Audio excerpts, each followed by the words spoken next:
semuanya yang ada di Zoom, dan ada yang di YouTube. YouTube sudah nyala kan ya, Kohen? Udah aman. Selamat malam semuanya.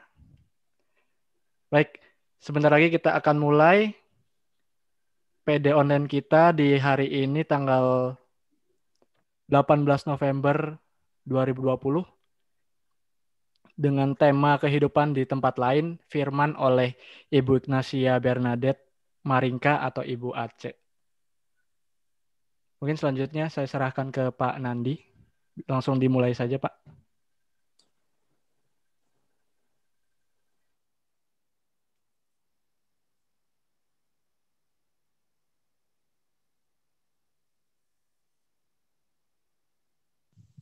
Shalom, selamat malam Bapak Ibu yang terkasih di dalam Kristus, baik yang ada di Zoom ataupun yang di YouTube. Apa kabar semuanya? Kita semua berharap selalu dilindungi oleh Tuhan, apalagi di saat pandemi ini kita senantiasa selalu sehat dan selalu mengucapkan syukur untuk kebaikannya. Bapak Ibu yang terkasih, malam hari ini kita boleh berjumpa kembali di persekutuan doa Elsa. Mari kita buka persekutuan doa malam hari ini dengan tanda kemenangan Kristus. Demi nama Bapa dan Putra dan Roh Kudus. Amin. Selamat malam Bapa, selamat malam Yesus, selamat malam Roh Kudus. Segala pujian dan syukur kami mau naikkan selalu kepadamu Tuhan. Karena begitu baiknya Engkau di dalam hidup kami. Kasih-Mu yang selalu sempurna dan nyata. Penyertaan-Mu Tuhan. Kesetiaan-Mu. Engkau yang selalu ada bersama kami. Terima kasih Tuhan kalau sampai hari ini, sampai saat ini, Engkau masih berikan kami kesehatan. Engkau masih berikan kami berkat-Mu. Dan Engkau masih selalu menyertai kami. Tak habis-habisnya kami bersyukur kepadamu Tuhan. Untuk setiap kebaikan-Mu di dalam hidup kami. Malam hari ini Tuhan, kami mau bawa hati kami bersyukur kepadamu. Kami mau naikkan syukur karena Engkau Bapa yang sungguh baik. Nama-Mu indah yang akan kami selalu puji, kami tinggikan. Terimalah syukur kami Tuhan. Yesus, Kau sungguh baik. Yesus, nama-Mu indah. Yesus, ku cinta Kau selalu.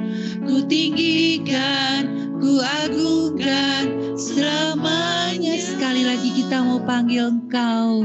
Yesus, Kau sungguh baik. Yesus, nama-Mu indah. Yesus, ku cinta Kau selalu. Ku tinggikan, ku agungkan selamanya. Ku mau memuji-Mu Tuhan. Ku mau memuji-Mu. Ku selalu puji-Mu, ku mau menyembah-Mu, ku selalu sembah-Mu, Kau yang layak terima semua pujian, kemuliaan hanya bagi Tuhan. Yesus, Engkau sungguh baik. Yesus, Kau sungguh baik. Yesus, nama-Mu indah.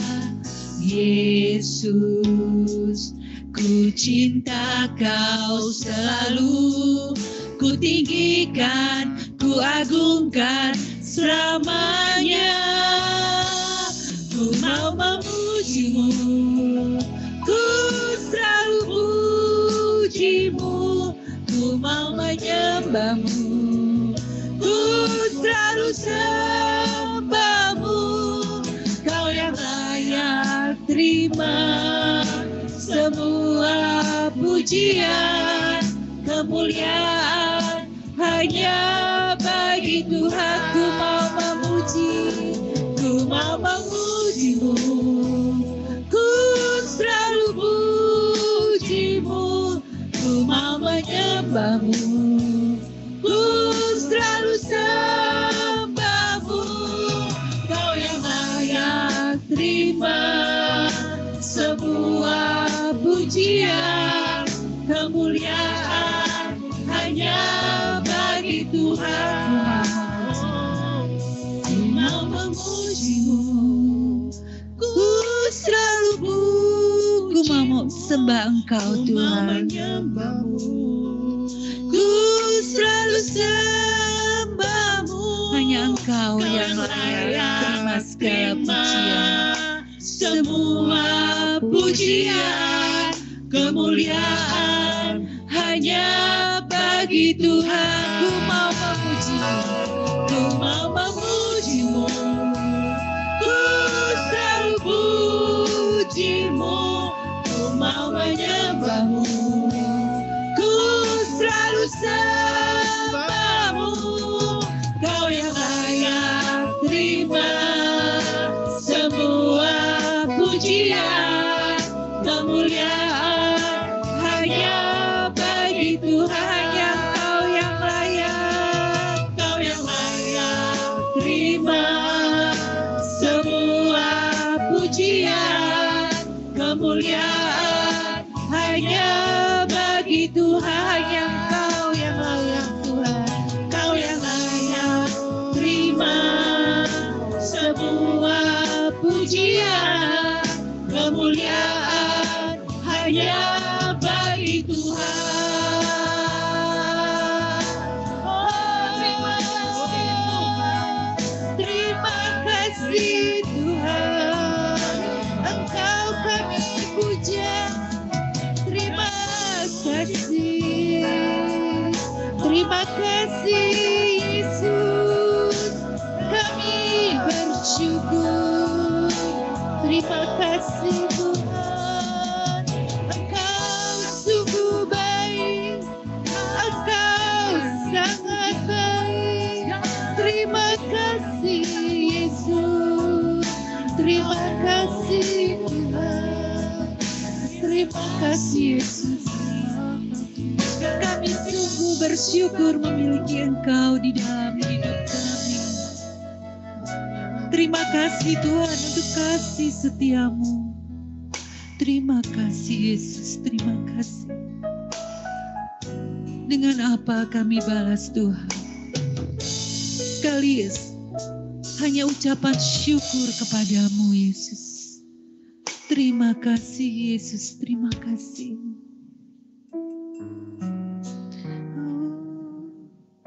Terima kasih Tuhan untuk segala kebaikan-Mu yang boleh ada di dalam hidup kami. Terima kasih Tuhan. Mari Bapak Ibu yang terkasih, kalau rindu untuk menyatakan syukur, silakan di-unmute.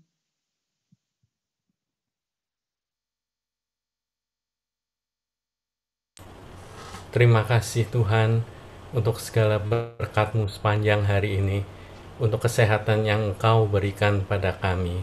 Terima kasih Tuhan. Terima kasih Tuhan. Terima kasih Tuhan atas berkat dan rahmat-Mu sepanjang hidup kami. Terima kasih Tuhan. Tuhan. Terima kasih ya Tuhan, Kau boleh melindungi setiap perjalanan kami dimanapun kami berada. Terima kasih ya Tuhan. Terima kasih. Terima kasih Tuhan.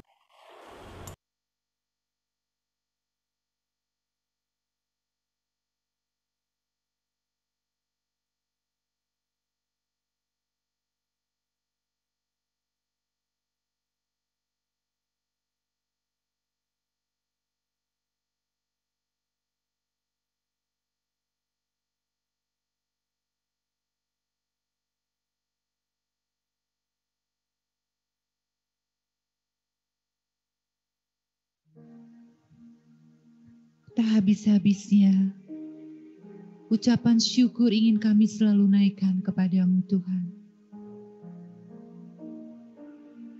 Kami sungguh bersyukur boleh mengenal Engkau di dalam hidup kami. Terima kasih Tuhan, terima kasih. Engkau yang selalu ada bersama kami. Dalam suka dan duka, Engkau selalu ada. Kami ingin bawa hati kami Tuhan, untuk masuk ke hadirat-Mu. Kami rindu menyembah Engkau. Kami rindu lebih dekat lagi kepadamu Tuhan. Dengan penuh rendah hati, kami masuk ke hadirat-Mu.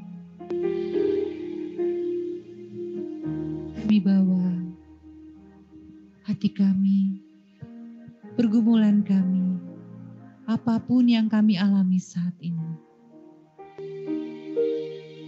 Kami mau fokus kepada Engkau Tuhan. Hanya kepadamu lah saja. Kami bawa penyembahan kami kepadamu. Karena saat kami menyembah Engkau, Roh-Mu sendiri yang bekerja mengurapi kami Tuhan. Saat ku menyembah-Mu, Roh-Mu bekerja. Saat ku memuji-Mu, Kau bertata di atas pujian. Saat ku menyembah-Mu, saat ku menyembah-Mu, Roh-Mu bekerja. Saat ku memuji-Mu, Kau bertata di atas pujian. Ku angkat hatiku, ku pandang kekudusan-Mu.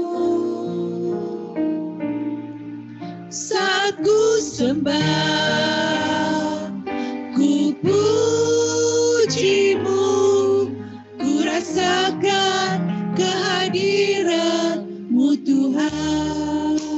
Sekali lagi kita mau katakan, saat ku menyembah-Mu, saat ku menyembah-Mu, Roh-Mu bekerja. Saat ku memuji-Mu, Kau bertata di atas pujian. Ku angkat hatiku, ku pandang kekudusan-Mu. Saat ku sembah, ku puji-Mu, ku rasakan kehadiran-Mu Tuhan. Ku angkat hatiku, kami mau pandang kekudusan-Mu Tuhan. Ku pandang kekudusan-Mu. Saat ku sembah, ku puji-Mu, ku rasakan kehadiran-Mu Tuhan. Ku angkat hatiku, ku pandang kekudusan-Mu. Saat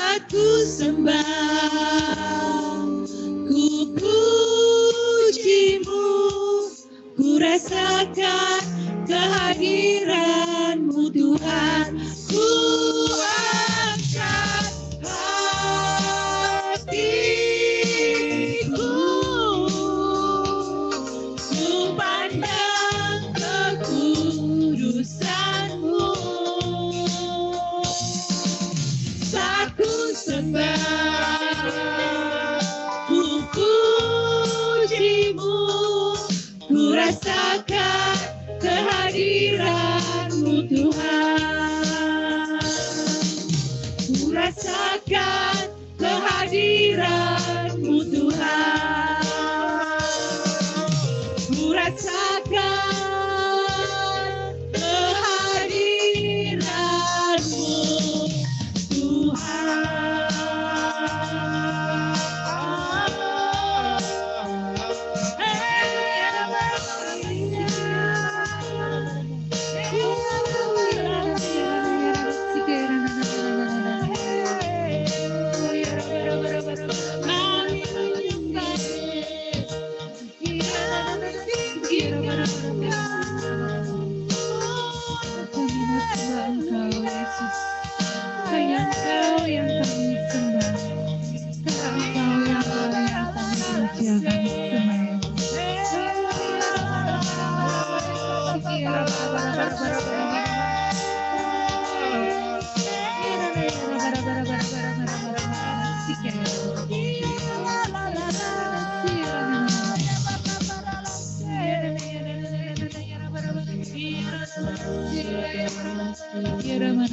Terima kasih Tuhan.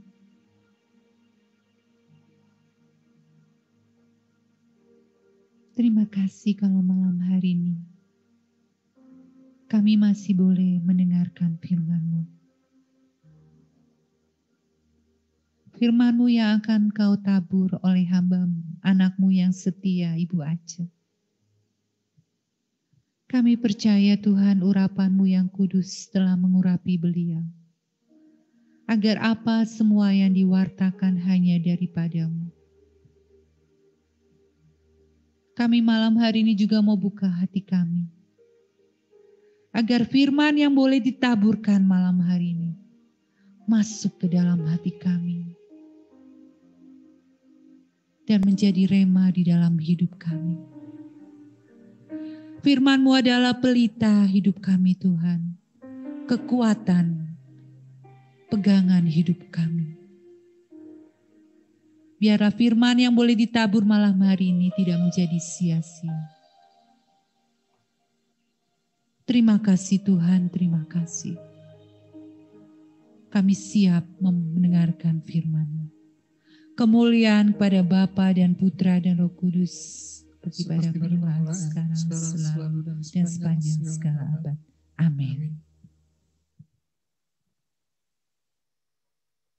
Shalom. Shalom. Shalom semua teman-teman. Shalom. Shalom. Ya, wah videonya masih banyak yang off ya. Ya, videonya coba di on biar saya bisa lihat wajah-wajah teman-teman di Chicago. Tapi ada di mana aja ya. Oke, puji Tuhan. Ya, saya juga ada teman-teman anggota grup saya di sini MKK yang bergabung ya. Ada Shirley, ada Elisa, Ivon, halo. Ini teman-teman Dr. Olisma, Bro Hari. Ada Yudis. Ya, puji Tuhan. Di sini banyak yang bergabung. Oke. Kita masih di bulan November, Bapak Ibu yang dikasih Tuhan Yesus.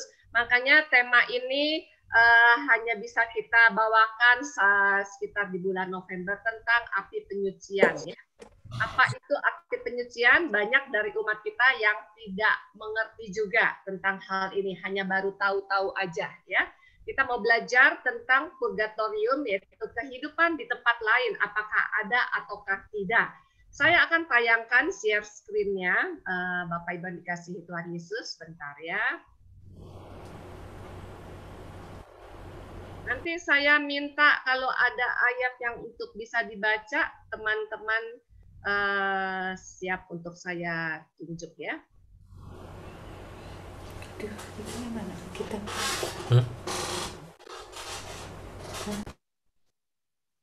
Kehidupan di tempat lain atau purgatorium.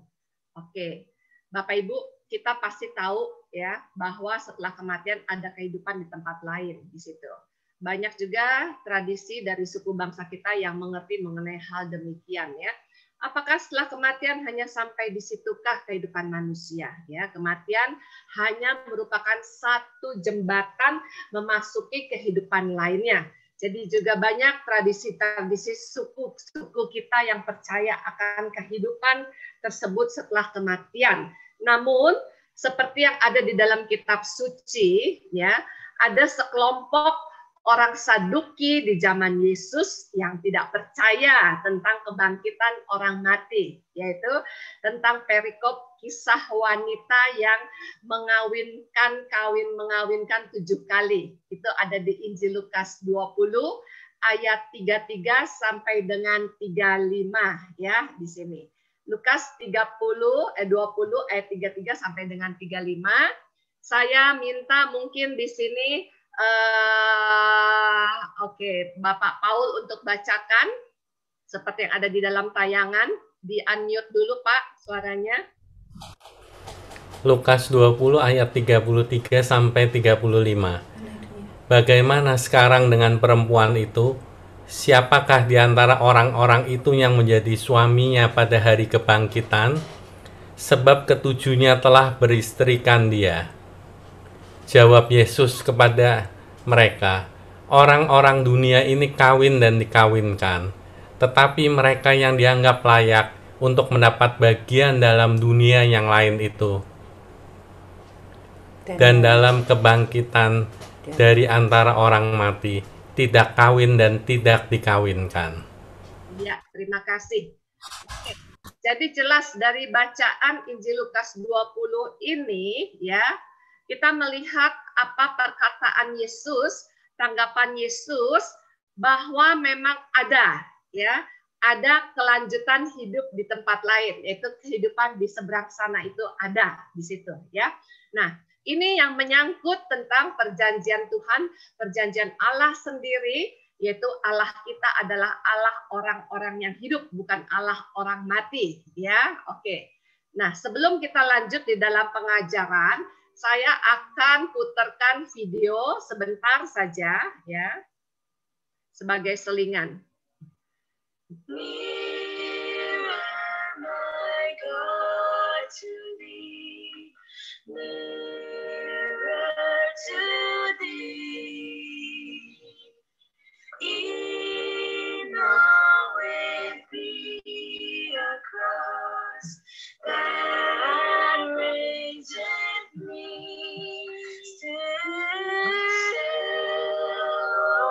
my song shall be nearer, my God, to thee, nearer, my God, to thee, nearer to thee.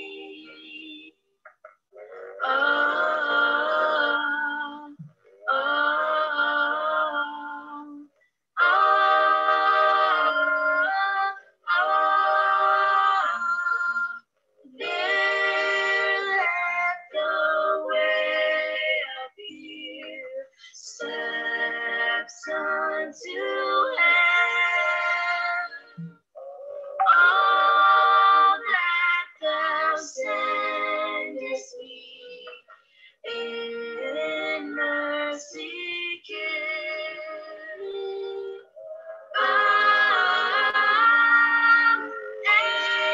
Angels to beckon me, nearer, my God, to thee, nearer, my God, to thee, nearer to thee. Oke, dari tayangan video-video ini nanti ada sebagian yang akan saya jabarkan. Oke, jadi umat Katolik yaitu kita semua mengimani adanya api penyucian atau purgatorium. Ini banyak saya dapatkan di dalam KGK, Katekismus Gereja Katolik, ya. Jadi kalau yang punya KGK, bukunya biru tebal, itu bisa dibaca-baca, dicari-cari semua tentang apa yang kita belum mengerti.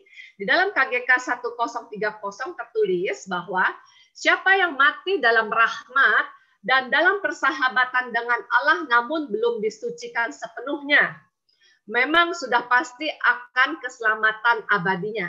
Tetapi dia masih harus menjalankan satu penyucian untuk memperoleh kekudusan yang perlu supaya dapat masuk dalam kegembiraan surga. Ya, kalimat yang merah itu saya tekankan bahwa kita semua pasti masuk kerajaan surga, tapi enggak langsung. Kita lewat api penyucian supaya dibersihkan dari sekecil apapun titik noda dosa, ya, dari kehidupan kita selama ada di dunia.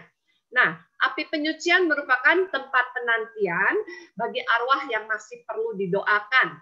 Makanya kita secara universal mendunia, Gereja Katolik setiap bulan November itu khusus kita mendoakan para arwah yang sudah mendahului, teman-teman kita yang sudah mendahului kita semua. Nah, purgatorium merupakan tempat proses kita disucikan. Ingat, bukan dicuci ya. Jadi bukan kayak laundry, bukan dicuci, tapi disucikan. Nah, jangan nanti bilang api penyucian tempat mencuci, bukan, tapi menyucikan, bukannya cuci baju, ya teman-teman semuanya. Oke, saya minta sih teman-teman nanti mencatat ya ayat-ayatnya, karena kalau nggak ada recordingnya nanti dicatat aja ya di situ. Oke, di dalam KGK 1032 tertulis bahwa ajaran ini juga berdasarkan praktek doa untuk orang yang sudah meninggal. Tentangnya itu kitab suci sudah mengatakan, tadi ada di tayangan video di dalam kitab Makabe. Karena itu si Yudas Makabe mengadakan korban penyilihan untuk orang-orang mati supaya mereka dibebaskan dari dosa-dosanya. Ayatnya tolong dicatat, 2 Makabe 12 ayat sampai ayat 45 ya. 2 Makabe 12 ayat 45. Dikatakan, sudah sejak zaman dahulu gereja menghargai peringatan akan orang mati dan membawakan doa dan terutama kurban ekaristi ya untuk mereka supaya mereka disucikan dan dapat memandang Allah dalam kebahagiaan. Gereja juga menganjurkan amal indulgensi dan karya penitensi demi orang-orang mati ya. Jadi kalau misalnya kita selama 7 hari, 8 hari di bulan arwah, bulan November, kita mendoakan keluarga kita yang sudah tidak ada, menurut Bapak Suci, Bapak Paus kita, bahwa dosanya langsung diampuni, ya, bebas dari api penyucian, mendapatkan indulgensi yang hanya 1 tahun sekali itu. Oke? Nah, di dalam KGK 1031 dikatakan, gereja menamakan penyucian akhir para terpilih yang sangat berbeda dengan siksa para terkutuk. Kalau siksa para terkutuk itu adalah api neraka, ya. Kalau api penyucian bukan yang terkutuk, tapi adalah penyucian, pemurnian, api penyucian, purgatorium. Nah, kita harus percaya bahwa sebelum pengadilan masih ada api penyucian untuk dosa-dosa ringan tertentu. Karena kebenaran abadi mengatakan bahwa kalau seseorang, ya perhatikan, kalau seseorang menentang Roh Kudus, dia tidak akan diampuni. Di dunia ini tidak, di dunia yang akan datang pun tidak. Ada di Injil Matius 12 ayat 32, nanti saya tayangkan ayatnya. Jadi dari ungkapan ini nyata bahwa beberapa dosa dapat diampuni di dunia ini maupun di dunia lain. Itu menurut tulisan Bapak Suci Gregorius Agung dalam nomor dial 4,39. Makanya ketika beberapa waktu lalu ya ada ya orang yang menghina salib Yesus kita, menghina Roh Kudus kita, mengatakan bahwa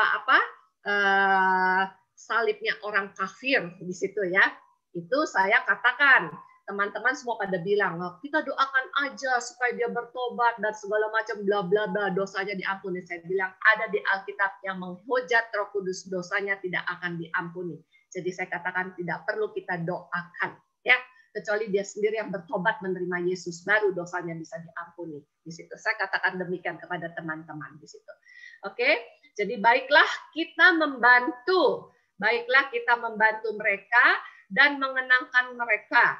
Nah, contohnya aja, kalau anak-anak Ayub aja telah disucikan oleh kurban yang dibawakan oleh bapaknya, Bapak Ayub, di dalam Ayub 1 ayat 5, bagaimana juga kita dapat meragukan bahwa persembahan kita membawa hiburan untuk orang mati. Jadi, Bapak Ibu, jangan bimbang untuk membantu mendoakan keluarga kita yang sudah pergi. Dan juga mempersembahkan wujud doa dalam misa intensi dengan amplop persembahan. Ingat, dengan amplop amal persembahan ya untuk mereka. Ini ada dalam tulisan Bapak Suci Yohanes Chrysostomus ya, dalam homilinya in 1 Kor 41,5 di situ. Nah, kita lihat di sini ya. Loh, sebentar, kenapa hilang sebentar share screen-nya?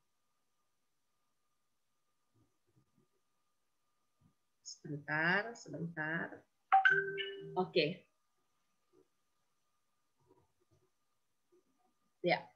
Di sini di dalam Ayub 1 ayat 5 dikatakan, setiap kali apabila hari-hari pesta telah berlalu, Ayub memanggil mereka dan menguduskan mereka. Keesokan harinya pagi-pagi, bangunlah Ayub lalu mempersembahkan korban bakaran sebanyak jumlah mereka sekalian, sebab pikirnya mungkin anak-anakku sudah berbuat dosa dan telah mengutuki Allah di dalam hati. Inilah yang dilakukan Bapak Ayub senantiasa setelah habis pesta-pesta, anak-anaknya, Bapak Ayub selalu mendoakan anak-anaknya. Karena mungkin juga ya sebagai manusia anak-anaknya berbuat dosa. Jadi Ayub selalu mohon pengampunan bagi dosa-dosa anak-anaknya. Demikian juga kita orang tua selalu mendoakan anak-anak kita. Nah, purgatorium merupakan satu kondisi yang dialami oleh orang yang meninggal dalam persahabatan dengan Tuhan. Tapi belum suci sepenuhnya ya, belum suci sepenuhnya. Ingat, kita semua ya yang meninggal dalam persahabatan dengan Tuhan Yesus, kita yakin dan percaya kita akan ikut masuk ke dalam rumah Bapa di surga, tapi kita harus disucikan dulu, nggak bisa langsung ya. Ada konsekuensi dari dosa-dosa yang kita lakukan yang harus kita lunasi dulu di dalam purgatorium. Nah, dapat juga dibantu dengan doa-doa dari kita yang masih hidup. Kita wajib mendoakan, karena orang yang sudah mati tidak bisa berdoa lagi. Jadi kita layak hidup yang mendoakan mereka semua dalam wujud misah kudus ya. Apakah kita masukkan dalam misah harian setiap pagi ya? Di dalam intensi kita titip sama Romo ya. Jadi api penyucian ini berlainan dengan siksa api terkutuk, yaitu api neraka di situ. Oke, purgatorium terjadi karena keadilan dari Allah kita. Karena Allah kita maha rahim, maha baik ya, maha segala-galanya, maka ada api penyucian buat kita semua. Walaupun di sini, walaupun Tuhan sudah mengampuni dosa Anda dan saya, tetap ada konsekuensi akibat dosa yang kita lakukan selama kita hidup. Contohnya, apa sih konsekuensi itu? Yang jelas kita mengerti, Bapak Ibu, adalah contohnya gini aja ya. Misalnya, ada orang yang merampok atau memperkosa, ya, terus dia menyesal bertobat di situ, atau membunuh, dia menyesal bertobat di situ. Dosanya diampuni ketika dia menyesal, yes, diampuni. Tetapi konsekuensi akibat perbuatannya dia harus lunasin dulu. Misalnya dia ditangkap harus masuk penjara, melunaskan dulu di situ ya. Akibat kejahatannya dia dipenjara entah berapa tahun sesuai dengan hukuman-hukuman dari kesalahannya. Itu adalah konsekuensi. Nah, di dalam Alkitab ada contoh-contohnya. Di dalam Kejadian, Perjanjian Lama ya, Kejadian 3 ayat 23. Ini konsekuensi manusia pertama ketika berbuat dosa. Ayat 23 dikatakan, lalu Tuhan Allah mengusir dia dari Taman Eden supaya ia mengusahakan tanah dari mana ia diambil. Ingat ya, jadi tetap Adam dan Hawa diampuni, tapi dia harus merasakan rasa sakit, rasa malu, rasa ketelanjangan. Ya, tadinya dia nggak merasakan hal itu ketika belum berdosa. Di dalam Bilangan 20 pun ayat 12 dikatakan, tetapi Tuhan berfirman kepada Musa dan Harun, karena kamu tidak percaya kepadaku dan tidak menghormati kekudusanku di depan mata orang Israel, itulah sebabnya kamu tidak akan membawa jemaah ini masuk ke negeri yang akan kuberikan kepada mereka. Jadi di dalam Bilangan, kisah tentang Musa. Teman-teman masih ingat ya kisah tentang Musa? Kenapa Musa dan Harun tidak dapat masuk ke tanah terjanji? Salah satu konsekuensi daripada dosanya, yaitu karena Musa dan Harun pernah merasa marah dan jengkel kepada bangsanya di situ ya. Jadi pernah merasa bimbang dan ragu, tidak percaya ya di situ kepada Allah ya, tidak menghormati kekudusanku kata Allah di depan mata orang Israel, maka tidak bisa membawa bangsa Israel dalam ke negeri yang dijanjikan. Siapa yang membawanya, yang menggantikan Musa dan Harun yang membawa bangsa Israel masuk tanah terjanji? Siapa? Coba. Yosua. Yes, Yosua. Wah, anaknya Dr. Mervin udah siap aja jawabannya, keren, mantap ya. Nanti saya tanya satu-satu, siap di unmute ya speakernya. Oke, kita lanjut dalam contoh-contoh konsekuensi di Alkitab ya. 2 Samuel 12 ayat 13 dan 14.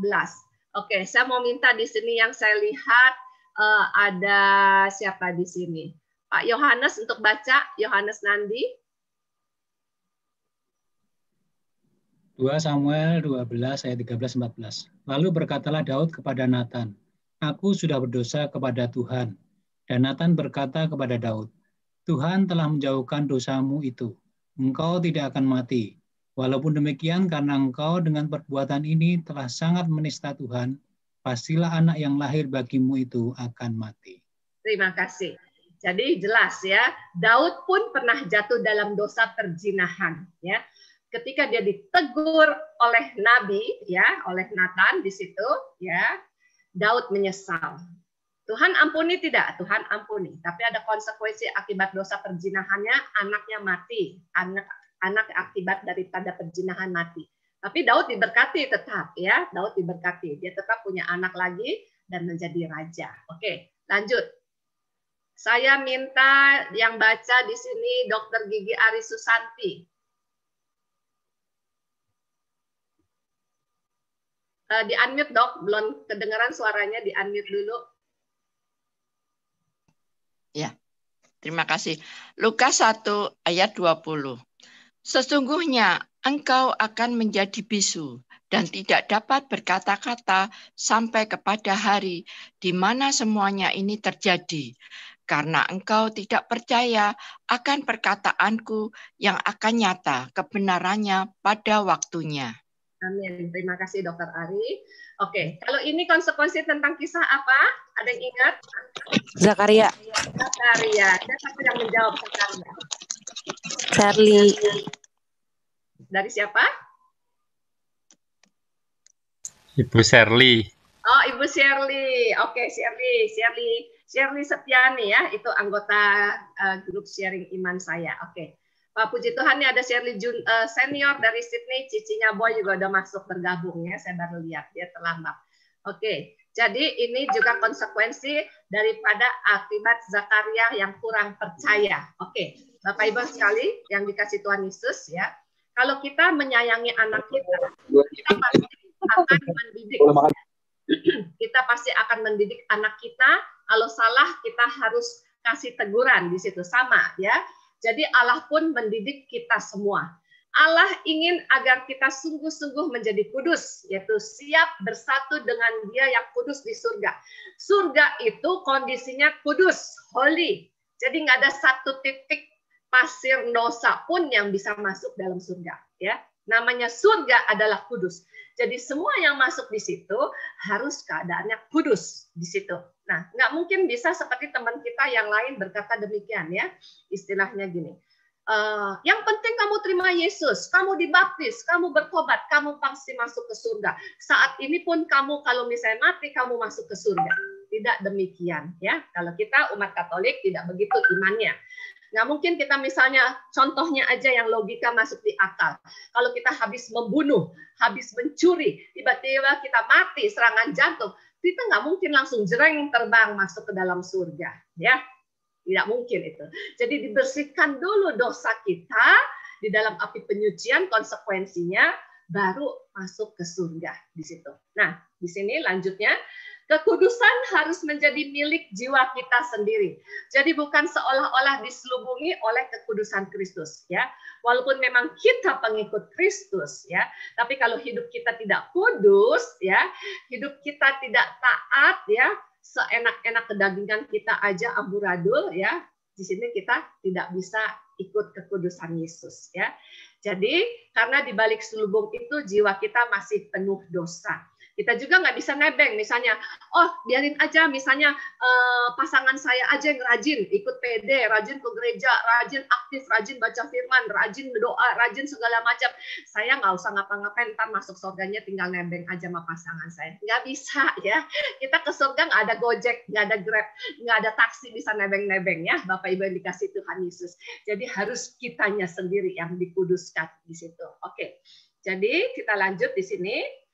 Karena sebelum sepenuhnya kudus, maka kita semua disucikan dulu dalam arti penyucian. Nah, Allah menginginkan agar kita semua menjadi kudus dan sempurna di situ. Di dalam 1 Petrus 1 ayat 15 sampai dengan 16, ya. Saya mau minta ini di sini yang tayangannya Nokia 2, ini coba tolong baca. Itu siapa? Nggak ada namanya di sini. 1 Petrus bab 1 15-16. Tetapi hendaklah kamu menjadi kudus di dalam seluruh hidupmu, sama seperti Dia yang kudus yang telah memanggil kamu. Ayat 16, sebab ada tertulis, kuduslah kamu sebab aku kudus. Ya, terima kasih. Ini dengan siapa? Ya, dengan Jatmiko. Ya, Bapak Yapiko, ya. Jatmiko, ya. Jatmiko, terima kasih Pak Jatmiko. Ya, iya. Fulgenisius siapa nih untuk baca ayat selanjutnya? Ayat Fulgenisius ya. siapa? Videonya tolong.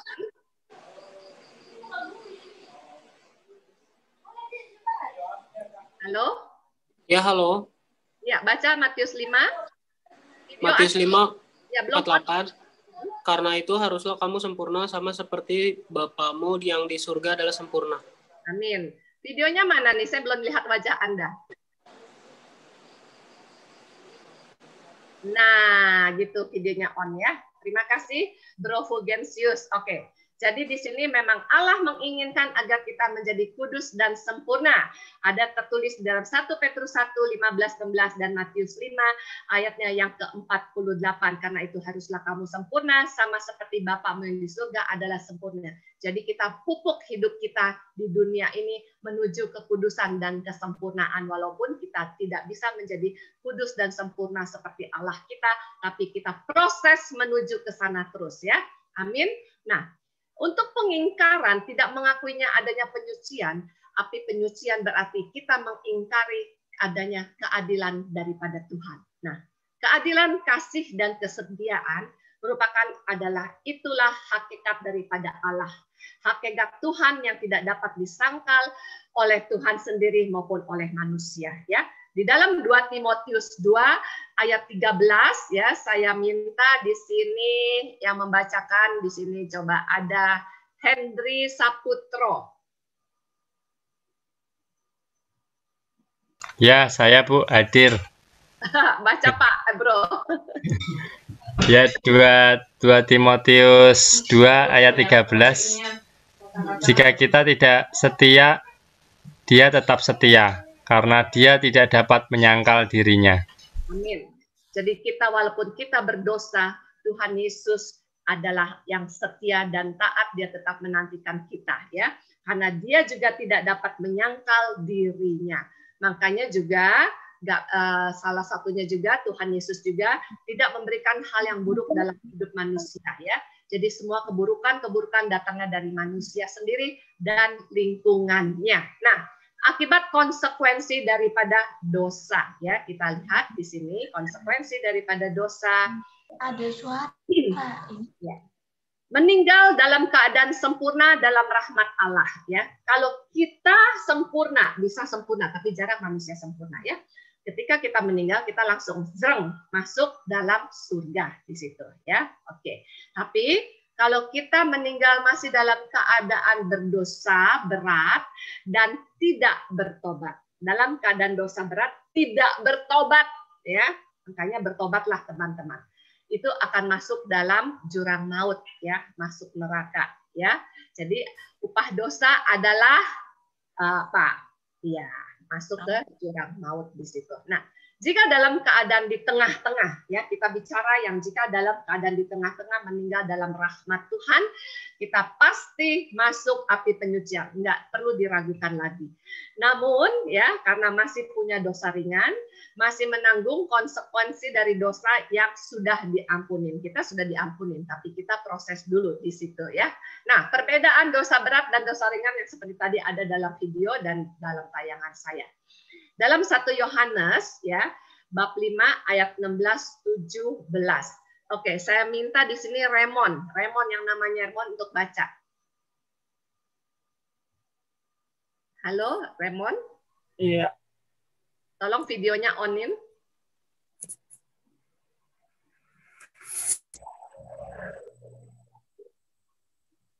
Kalau ada seseorang melihat saudaranya berbuat dosa, yaitu dosa yang tidak mendatangkan maut, hendaklah ia berdoa kepada Allah. Dan dia akan memberikan hidup kepadanya, yaitu mereka yang berbuat dosa yang tidak mendatangkan maut. Ada dosa yang mendatangkan maut. Tentang itu tidak kukatakan bahwa ia harus berdosa. Semua kejahatan adalah dosa. Tetapi ada dosa yang tidak mendatangkan maut. Iya, terima kasih ya Bro Raymond. 1 Yohanes 5:17, 16 dan 17 dikatakan, kalau ada seorang melihat saudara berbuat dosa, itu dosa yang tidak mendatangkan maut, hendaklah dia berdoa kepada Allah dan dia akan memberikan hidup kepadanya. Yaitu mereka yang berbuat dosa yang tidak mendatangkan maut. Tapi ada dosa yang mendatangkan maut. Ya. Tentang itu tidak kukatakan bahwa dia harus berdoa. Jadi nggak usah kita doakan teman-teman ya. Salah satunya yang menghujat Tuhan Yesus kita, mengata-ngatai jin kafir segala macam, nggak perlu didoakan, nggak bisa didoakan lagi. Itu udah terima aja nasibnya. Kita nggak usah urusin dia ya. Karena dalam firman dikatakan tentang itu kukatakan bahwa dia harus berdoa, yaitu tidak perlu lagi ya. Semua kejahatan adalah dosa, tapi ada dosa yang tidak mendatangkan maut di sini. Di sini saya highlight lagi dosa yang mendatangkan maut, tentang itu tidak kukatakan harus berdoa. Tapi ada dosa yang tidak mendatangkan maut, inilah yang perlu kita doakan ya. Nah, di surga tidak ada dosa yang perlu diampuni. Di neraka dosa tidak dapat diampuni lagi. Kalau udah nyemplung neraka, udah nggak bisa ditolong, Bapak Ibu. Ya, yang bisa ditolong, yang masuk di api penyucian di situ. Contohnya kan perikop tentang orang kaya dengan siapa? Lazarus yang miskin. Ingat, ketika keduanya mati, Lazarus yang dihina-hina di dunia duduk nyantai di pangkuan Bapak Abraham. Si orang kaya minta tolong di api seberang sana untuk supaya Bapak Abraham atau suruhlah si Lazarus turun ke dunia memberitahukan keluargaku. Tidak bisa, kata Bapak Abraham. Ya, di situ. Yang sudah ada di surga tidak bisa nyebrang, yang di neraka pun tidak bisa nyebrang di situ. Oke, kita lihat. Pengampunan dosa yang ada setelah kematian hanya terjadi di dalam purgatorium, yaitu api penyucian. Walaupun tidak disebutkan secara eksplisit ya mengenai hal api penyucian, di dalam Matius 12 ayatnya yang ke-32 itu ada tertulis, saya minta coba Ibu Yohanes Hendra untuk baca.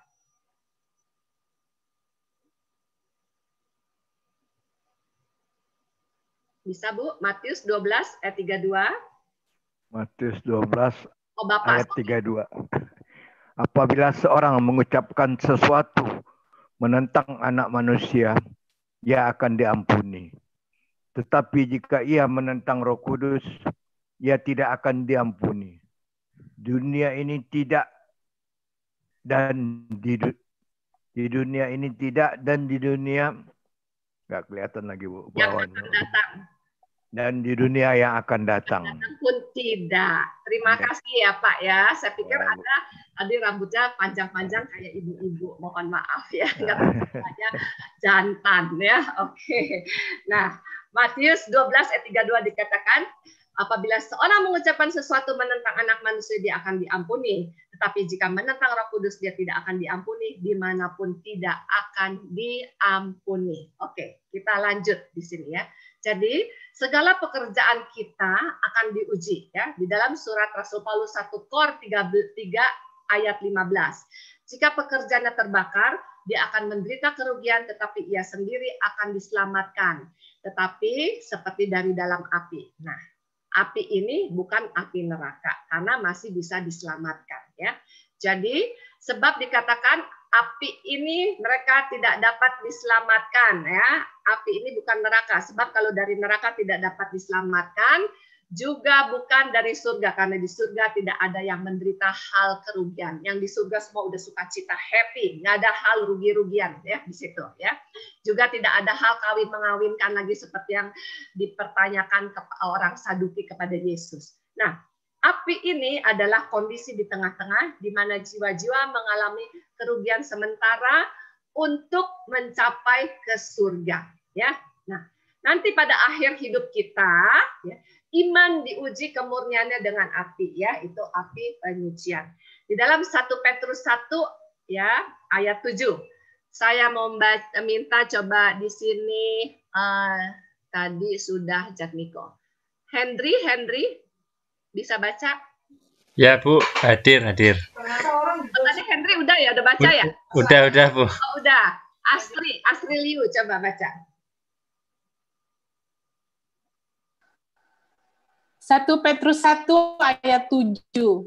Maksud semuanya itu ialah untuk membuktikan kemurnian imanmu yang jauh lebih tinggi nilainya daripada emas yang fana, yang diuji kemurniannya dengan api, sehingga kamu memperoleh puji-pujian dan kemuliaan dan kehormatan pada hari Yesus Kristus menyatakan dirinya. Amin. Terima kasih Ibu ya. Oke.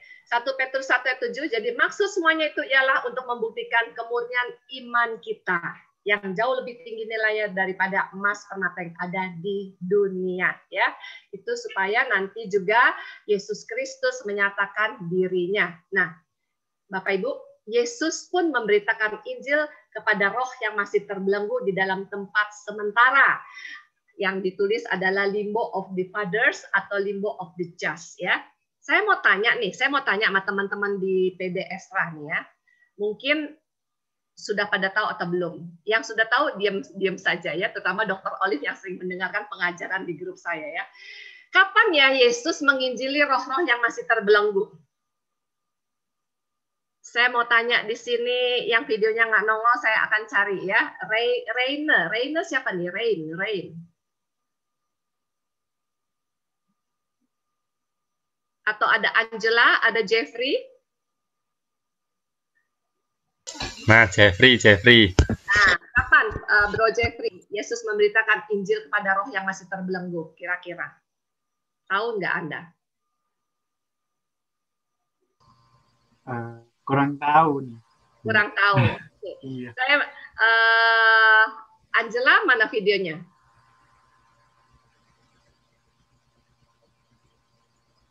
Angela MTA nih, apa? Mall Taman Anggrek.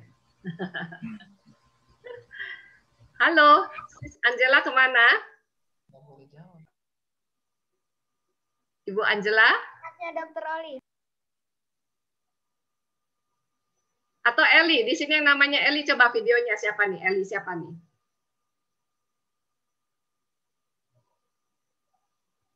Ini tidak menyaut. Orangnya ada apa tidak? Saya Ibu. Oh, oke. Saya tahu, saya jawab ya. Oke. Eli yang dari Hong Kong ya. Oke, boleh. Silakan coba Bu Elia. Oke. Saat Tuhan Yesus meninggal, dimakamkan. Ya, saat 3 hari Yesus di dalam makam. Ya. Terima kasih. Jadi Yesus pun memberitakan Injil kepada roh yang masih terbelenggu. Ya, di dalam 1 Petrus 3 ya 18 sampai 20 saya minta Agatha Susiana untuk baca.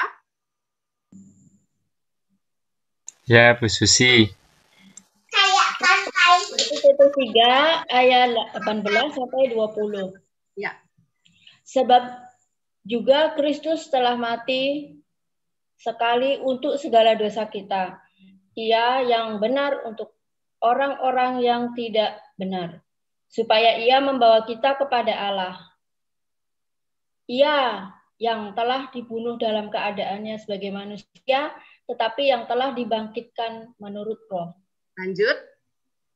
Dan di dalam roh itu juga ia pergi memberitakan Injil kepada roh-roh yang di dalam penjara, yaitu kepada roh-roh mereka yang dahulu pada waktu Nuh tidak taat kepada Allah. Ketika Allah tetap menanti dengan sabar waktu Nuh sedang mempersiapkan bahteranya, di mana hanya sedikit, yaitu 8 orang yang diselamatkan oleh air bah itu. Puji Tuhan, amin. Terima kasih ya. Oke, berikutnya kalau Reina atau Angela baca. Angela, berikutnya baca 1 Petrus 4 ayat 6. 1 Petrus 4 ayat 6. Itulah sebabnya. Oh, ini Reina. Oh, ini Reina. Itulah sebabnya maka Injil telah diberitakan juga kepada orang-orang mati, supaya mereka sama seperti semua manusia dihakimi secara badani, tetapi oleh roh dapat hidup menurut kehendak Allah.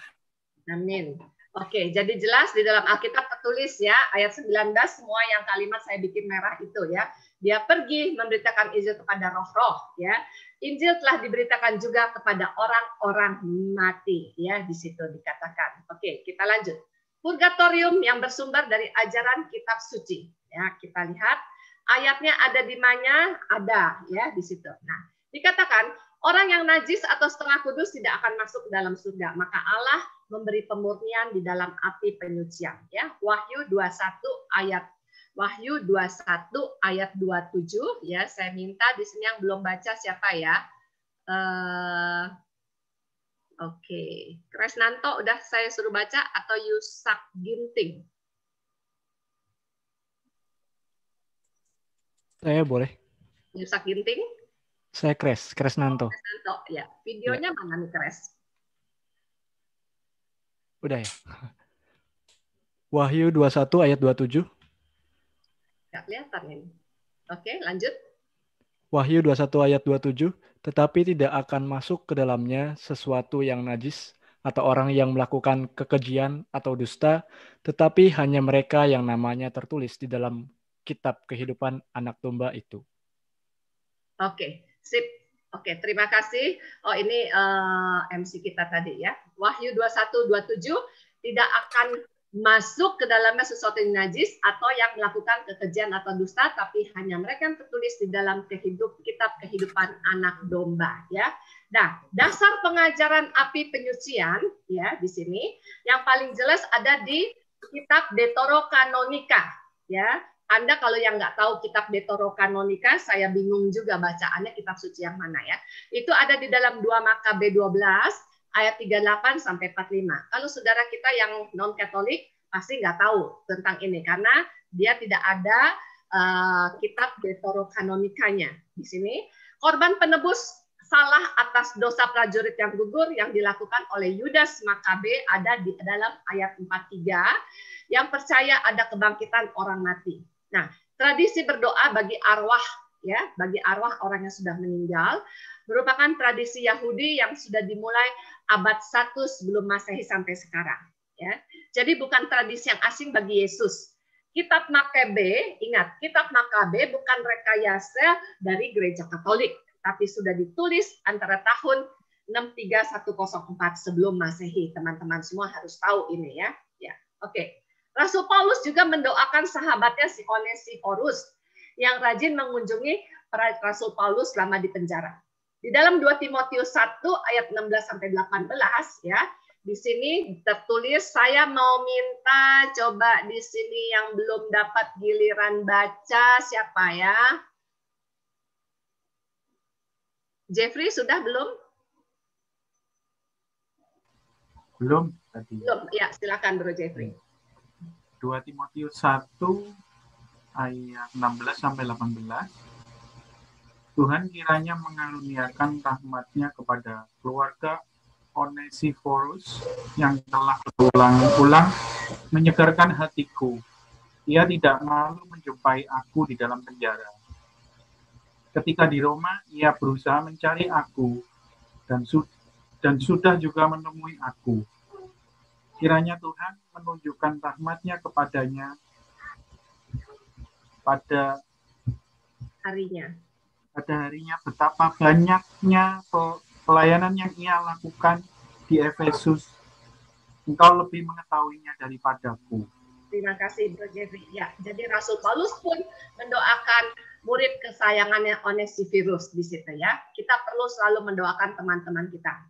Oke. Bapak Ibu, dasar dari pengajaran Bapak Gereja kita, Bapak Suci kita, dan tradisi suci gereja tentang api penyucian ada tertulis beberapa aja saya tayangkan karena banyak banget, ini asal kita tahu aja untuk pengetahuan kita ya.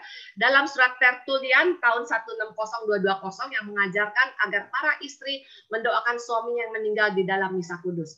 Zaman waktu itu masih zaman peperangan ya.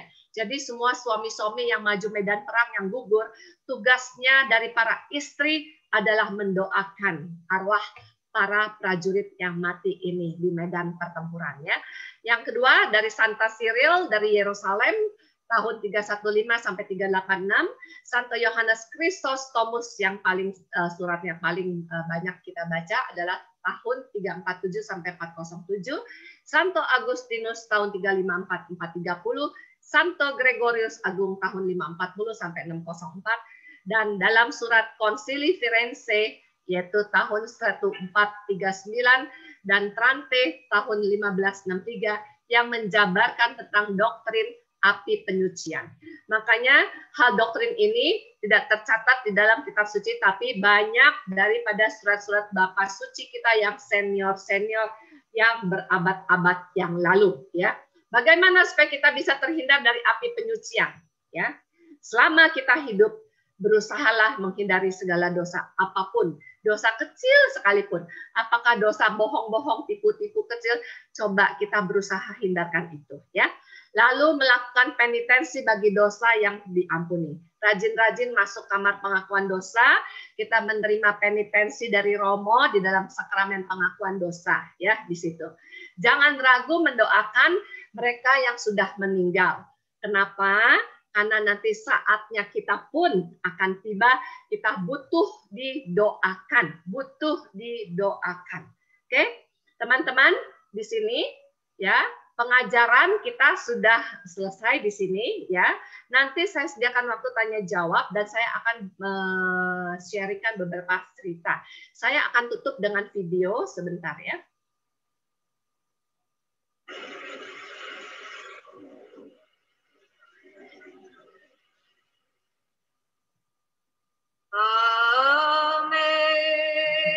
Amazing grace, how sweet the sound that saved a wretch like me.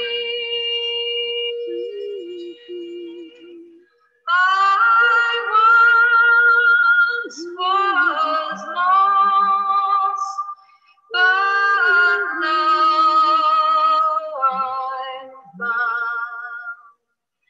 Was blind, but now I see. Oke, jadi jelas tertulis dalam lagu ini juga bahwa kita wajib mendoakan. Kita akan stop share screen saya di sini. Saya akan membagikan beberapa sharing tentang hal ini ya. Jadi saya nggak tahu dari Anda semua apakah pernah baca tentang buku dari Suster Maria Sima ya. Tapi dari beberapa ada, kayak Dr. Olis juga udah baca. Saya juga mengenai ini. Saya pernah ikut pengajaran tentang purgatorium, sudah lama sekali. Dulu yang membawakan Bapak Stephen Lex. Beliau menceritakan tentang Suster Maresima, dan beliau sudah terbang ke Eropa, ke rumahnya, tempatnya Maria Sima di sini. Itu udah seorang yang lansia sekali ya. Pada waktu kejadian Suster Maria Sima ini masih belum lansia, ya, itu setiap malam dia didatangi arwah, ya, setiap malam. Jadi rumah di pegunungan Eropa itu kan biasanya terbuat dari kayu, ya. Jadi kalau dari kayu, kalau orang jalan itu berderit di situ ya, bunyi ya, seperti ada orang napak berbunyi di situ. Setiap malam dia mendengar hal itu, sekitar lewat dari jam 12 mungkin ketika dia mau ke WC atau mau ambil minum, di situ dia terbangun, dia mendengar orang jalan ya. Lalu dia merasa aneh juga gitu ya. Dia konsultasi sama pastor pembimbingnya. Pastor pembimbingnya bilang begini, coba kamu tanyakan, kamu mau apa dari aku ya, tanyakan. Kamu ini siapa? Dan dia turut apa kata si pastor pembimbing. Lalu ketika dia merasa diganggu lagi, dia bangun, lalu dia tanyakan, kamu siapa? Kamu kenapa ganggu aku? Kamu mau apa dari aku? Lalu muncullah penampakan api bernyala-nyala, ya. Dan di situ seorang kaum berjubah, entah pastor, entah siapa, ya. Jadi kaum berjubah pun para biarawan, biarawati gak luput dari api penyucian di situ, ya. Di situ arwah itu mengatakan, mohon dibikinkan misa buat saya selama 7 hari berturut-turut, supaya saya bisa lepas bebas segera. Lalu disampaikan kepada pastornya. Terus si Maria Sima ini bilang, lalu pastornya membuat misa khusus untuk arwah, walaupun nggak tahu namanya, tapi didoakan. Setelah selesai didoakan 7 hari, lalu dia mendapat penampakan lagi, arwah ini sudah tidak dalam api, tapi sudah dalam keadaan enak suasananya, ya, dengan yang cemerlang, dengan bersih, dan mengucapkan terima kasih, mengatakan aku sudah bebas. Lalu hilang di situ ya. Nah, sejak saat itu Maria Sima setiap kali didatangi oleh arwah-arwah yang perlu didoakan. Makanya tugasnya menjadi pendoa arwah-arwah di situ ya. Bapak Ibu mau nggak kalau didatengin mendapat pelayanan mendoakan arwah-arwah? Ada yang mau? Angkat jempolnya. Nah, Ibu Yohanes, Dokter Olive ya, nggak takut ya kalau didatengin ya? Nggak usah nunggu didatengin Bu, doa aja. Darmoto, iya, kita doakan ya, betul. Tapi kan kita nggak tahu mau doakan siapa ya. Tapi kalau Anda sudah ada panggilan untuk menjadi pendoa, itu bagus banget. Ini pelayanan yang jarang didapat ya. Kita nggak perlu takut kok, karena kita punya Tuhan Yesus, kita nggak usah takut, karena kita pun nanti satu hari kita minta didoakan seperti demikian ya. Lalu saya ada lagi kisah, ini kisah nyata salah satu tim senior di Cirebon ya, ketika saya membawakan tema ini pun di Cirebon beberapa tahun lalu. Lalu biasanya kan kalau kita kan diundang dari Jakarta ke daerah suka diajak kuliner ya. Nah, ketika diajak kuliner ini, beliau bercerita bahwa beliau pernah mengalami hal mengunjungi, mengevangelisasi roh-roh di tengah-tengah itu ya. Beliau mengalami sakit kanker usus yang cukup parah, sempat dioperasi. Ketika habis operasi dia koma ya. Bapak ini koma. Nah, itu dia sempat lihat dari atas ya. Kalau istrinya semua udah kumpul, keluarga di bawah di sekitar tubuhnya di situ ya. Dia bicara tapi yang di dunia nggak bisa mendengar. Dia katakan, "Nggak, jangan menangis, nanti aku kembali karena aku punya tugas." Tugasnya seperti tadi ya, seperti Yesus ketika dimakamkan 3 hari, Yesus mendoakan arwah-arwah di dalam limbo of the just di situ ya. Jadi Bapak ini itu dia melayang dan dia katakan, Bu Aca, kita persis seperti kayak di dunia, berpakaian, ada yang baju batik, baju ini, dikatakan demikian. Lalu di situ dia menginjili setiap arwah. Jadi dikatakan, saya nggak tahu agamanya apa, pokoknya saya katakan bahwa minta ampun, dosa-dosamu akan diampuni. Minta ampun kepada Tuhan Yesus. Kenallah, sebutlah Tuhan Yesus, walaupun agama dia nggak tahu. Tapi bagi yang yes mau ikut ya langsung hilang.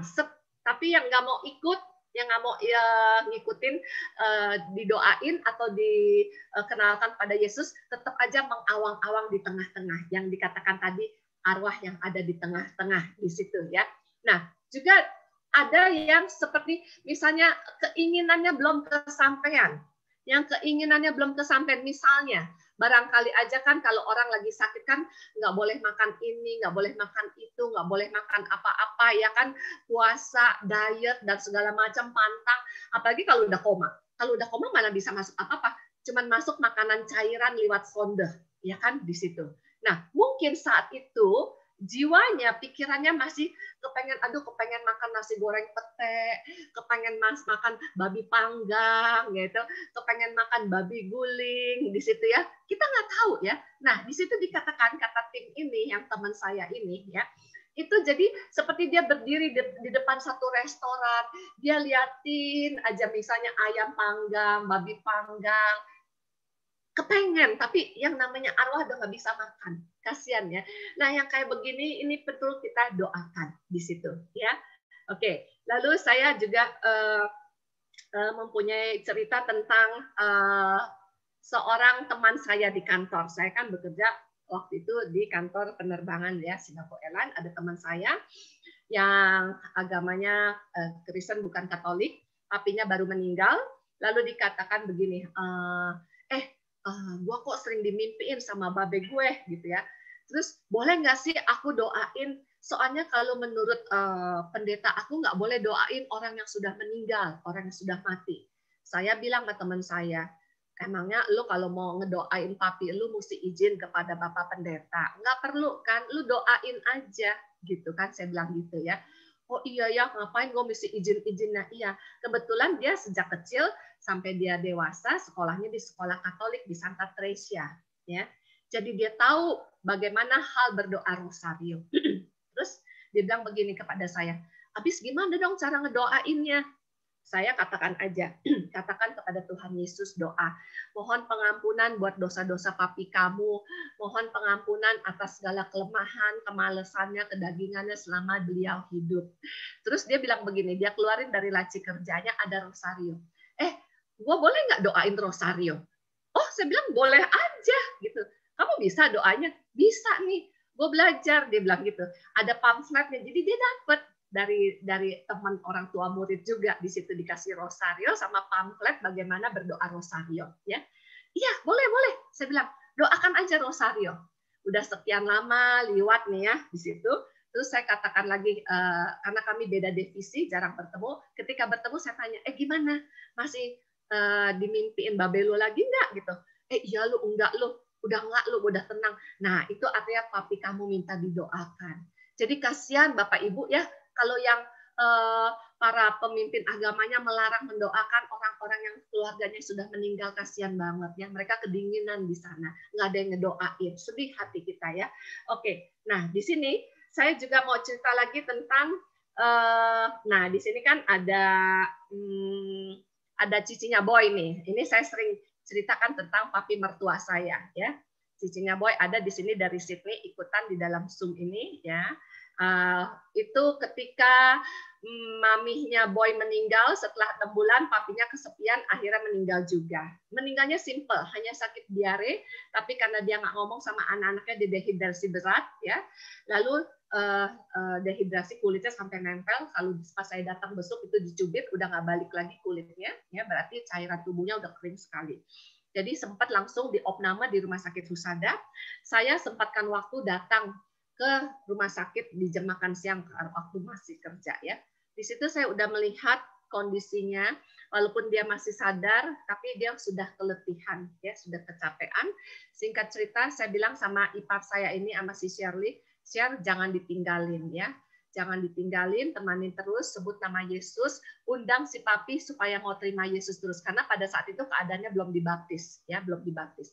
Kasih tahu si papi terus untuk terima Yesus, tanyain, Pap mau dibaptis nggak, mau dibaptis nggak. Singkat cerita hari yang sama, ya, hari yang sama itu saya udah melihat kondisinya kayaknya udah tinggal sebentar lagi, tapi saya nggak boleh katakan. Malamnya ketika saya pulang kantor, ya baru masukin mobil di situ, tiba-tiba ya dia si Shirley ini ipar saya telepon, cepetan baptis papi, cepetan datang bawa pastor. Saya langsung cari pastor paroki saya, tapi sore hari itu sekitar jam 6:30-7 semuanya lagi nggak ada di paroki, lagi pada ke lingkungan. Pastor kami kan cuma 3 orang. Langsung saya kasih perintah sama anak saya Clemens juga ada di sini bergabung, tadi saya lihat Clemens, halo, videonya bisa di-on-in ya. Saya bilang Clemens waktu itu masih SMP kalau nggak salah. Saya bilang coba mama harus segera jemput papa masih sekolah evangelisasi di Sekinah. Saya jemput di situ ya. Terus begitu suruh Clement cari wakil ketua lingkungan kami, karena kami yang menjabat waktu itu sebagai ketua lingkungan. Cari romo sedapat mungkin gitu ya. Tapi saya dari rumah udah siapkan air suci dari Lourdes, saya siapkan minyak zaitun dari Israel karena saya masih bawa grup bolak-balik ke tanah suci, jadi saya punya minyak zaitun. Saya jemput suami saya di Sekinah. Ya, saya izin, kebetulan lagi itu Romo Sugiri yang masih ngajar di kelas, saya diminta izin untuk menjemput karena papinya Boy lagi dying di rumah sakit, langsung kami menuju rumah sakit. Nah, di perjalanan saya tanya sama suami saya, si papi mau dikasih nama baptis apa nih? Suami saya almarhum Pak Boy sudah blank, terserah kamu aja. Langsung saya teringat kasih nama Rasul Thomas yang selalu ragu-ragu, ya kan di situ ya. Oke, setuju kasih nama Rasul Thomas. Sampai di rumah sakit, ini si Shirley, ya, ipar saya, cicinya Boy yang paling besar, langsung udah lari-lari, cepetan, ayo cepetan, katanya gitu ya. Saya bilang, yuk kita doa dulu, ya. Saya doa mohon berkat, kuasa Allah, kuasa Roh Kudus memberkati minyak untuk minyak urapan. Lalu saya melakukan, saya bawa buku panduan puji syukur di situ, minyak kasih sakramen perminyakan darurat, lalu baptisan darurat karena nggak ada romo, ya. Tapi puji Tuhan setengah perjalanan anak saya dengan om yang saya suruh datang itu akhirnya bisa bawa romo paroki kami, ternyata sudah kembali dan bawalah ke rumah sakit. Lalu saya bilang sama Romo tersebut, Romo saya sudah melakukan ini, tolong Romo lanjutkan. Jadi Romo yang menyelesaikan, semuanya selesai, alat semua tiba-tiba mati. Setelah upacara pembaptisan dan sakramen perminyakan selesai, alatnya mati, langsung flat, langsung bunyi. Tip. Oke, singkat cerita. Ya, setelah beberapa bulan kemudian, nah, adiknya Boy, Mas Pauline, ya, walaupun saat itu dia belum jadi pewarta, belum ikut SHDR, belum mengerti apa-apa hal tentang ini, ya, sempat marah sama saya. Tapi marahnya nggak langsung ke depan saya. Dia marah ngomong sama cici-cici yang lain, sama kokonya Koboy juga ya di situ. Dia bilang gitu. Tapi nyampe Pak Boy cerita ke saya setelah berapa tahun lewat. Si Olin marah-marah, dia bilang ini, Ci Ace katanya baptis papi, emangnya si papi lagi koma bisa minta dibaptis, bisa bicara, dia bilang gitu ya. Sembarangan aja kita baptis, ya nggak apa-apa ya. Yang penting saya mengikuti titah dari anak paling besar, itu si Shirley yang minta baptis papinya di situ ya. Dia kan anak paling bungsu, saya pikir gitu kan. Singkat cerita berapa tahun kemudian si Shirley ini ya, coba Shirley di sini kalau masih ada buka videonya. Mana Shirley? Shirley yang dari Sydney, apakah sudah live? Tadi saya lihat ada. Oke, singkat cerita, berapa tahun kemudian si Shirley dimimpiin mamihnya sudah ada dalam, seperti dia sering baca kitab Wahyu, ya, dalam keadaan surgawi di situ yang bermutu manikam tangganya dan segala macam.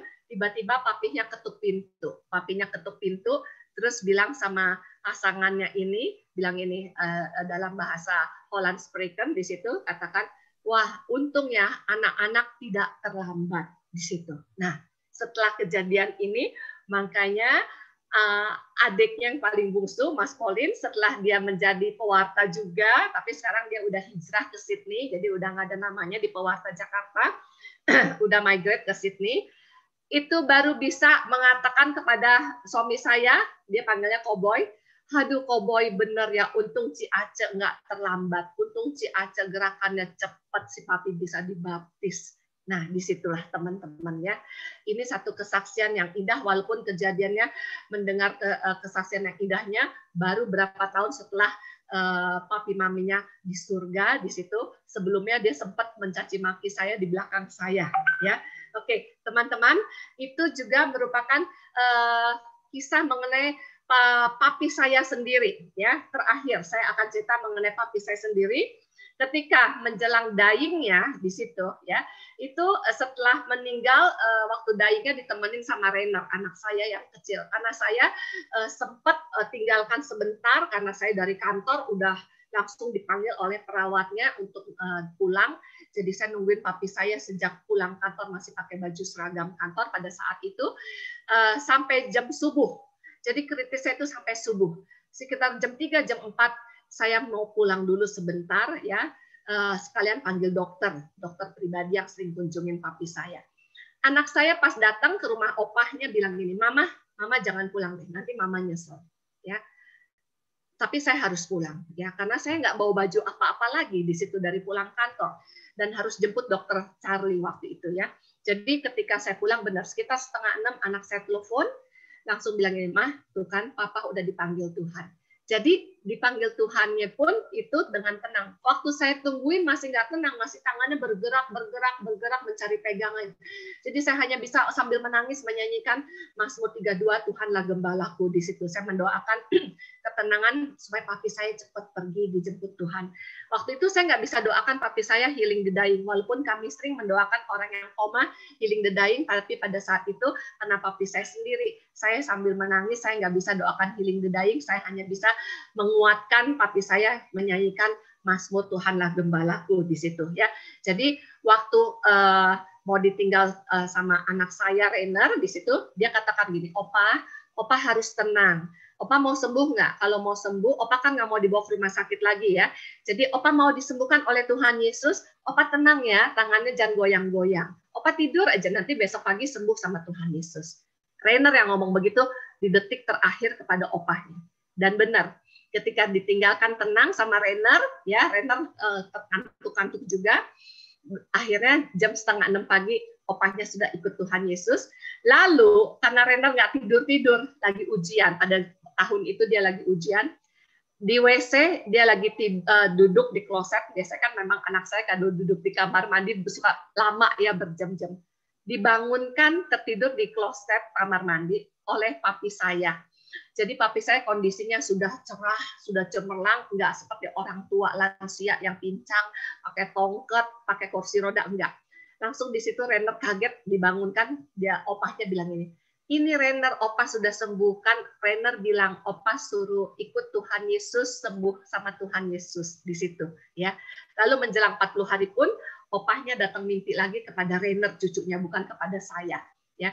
Di situ opahnya, kita mau misa 40 hari, sebelum menjelang 40 hari itu, opahnya datang, lagi ada di rumah si papi, duduk sama-sama, terus seperti ngobrol sama Rainer, cerita di situ, bahwa katanya, ya opah sebentar lagi nunggu pintu terbuka, katanya, pintu surga terbuka, jadi lagi nunggu di tangga. Terus ditanya, opah bisa lihat neraka nggak? Oh bisa, itu jauh di sana, pintunya panas, katanya, kata papi saya. Jadi itulah cerita mengenai kehidupan di tengah-tengah itu di tempat lain, ya. Lalu anak saya bilang begini, papi saya meninggal tanggal 31 Oktober. Itu kata pastor-pastor semuanya hari bagus. Kenapa? Karena tanggal 1 November hari para orang kudus. Tanggal 2 November hari arwah sedunia, semua misah sedunia di tanggal 2 November. Lalu pastor-pastor bilang kepada saya, masukkan dalam 7 hari berturut-turut atau 8 hari, setiap hari dalam misa pagi, ya, intensi misa harian untuk papi kamu. Makanya saya masukkan amplop misa harian di paroki saya di situ, dan setiap pagi disebutkan namanya dalam misa harian, misa pagi. Dan anak saya Rainer bilang, opah sudah langsung mendapatkan indulgensi masuk surga. Karena penampakannya kepada anak saya bahwa opahnya sudah menunggu di tangga menuju ke pintu surga. Itu cerita dari sharing-sharing saya, Bapak Ibu yang dikasih Tuhan Yesus. Mungkin kalau ada yang mau bertanya, silakan. Silakan yang mau bertanya. Saya nggak nanya, Bu. Cuman mau ngomong sedikit. Itu kalau kalau kita dalam masa darurat, siapapun yang Katolik berhak membaptis. Nggak usah nunggu romo. Kecuali romonya memang bisa ya. Tapi kalau nggak bisa, asal dipastikan orang itu memang niat mau ikut Yesus, pada saat terjadi masalah kritis, siapapun berhak untuk membaptis, asal Katolik. Betul. Terima kasih, Bu. Terima kasih Padar. Setuju. Ya, Saya mau nanya satu, Bu. Ya. Itu kayak orang kan bisa didatangi oleh arwah-arwah. Tapi ada orang yang... Mana nih? Tunggu, saya mau lihat videonya dulu nih. Ya, saya, Bu. Lambaikan tangan. Ini sudah saya spotlight, Bu. Ya, Pak Hendra. Kayak papa saya yang udah 20 tahun meninggal. Kemarin adik saya ada temannya bisa melihat begitu ya kan. Jadi dia melihat masa papa saya itu miskin, tidak punya duit. Dia minta duit, malu. Padahal dia Protestan. Itu sesuatu yang kalau kita sebagai umat Katolik kan nggak mungkin tuh kan. Apalagi kalau Protestan mendoakan arwah kan, lihat kuburan aja mereka takut, duduknya jauh-jauh. Ada kakak saya tuh, kuburan ibunya sendiri dia nggak mau dekat-dekat, seolah-olah haram begitu. Dan satu lagi saya mau nanya, apakah semua arwah tuh milih-milih? Kayak tadi Ibu bilang kan, papinya ketemu gitu. Istri saya yang udah 11 tahun meninggal sering datang kepada anaknya, baik yang perempuan maupun yang laki-laki. Dan kemarin pun bulan ini juga dia datang. Supaya anak saya kaget. Wah, kenapa mami datang ya? Baru dia ingat. Bulan arwah dia bilang. Dan saya udah sampai 11 tahun nggak pernah ketemu, Bu. Saya aja yang merindukannya. Jadi itu yang saya mau nanyakan. Apakah pilih-pilih arwah itu mencari orang yang mau dia kunjungi? Terima kasih. Terima kasih. Pak, saya masih mencari nih wajah Bapak yang mana ya? Ini yang rambut gondrong tadi, Bu. Ya, tinggal diklik speaker view aja, Bu. Udah saya spotlight.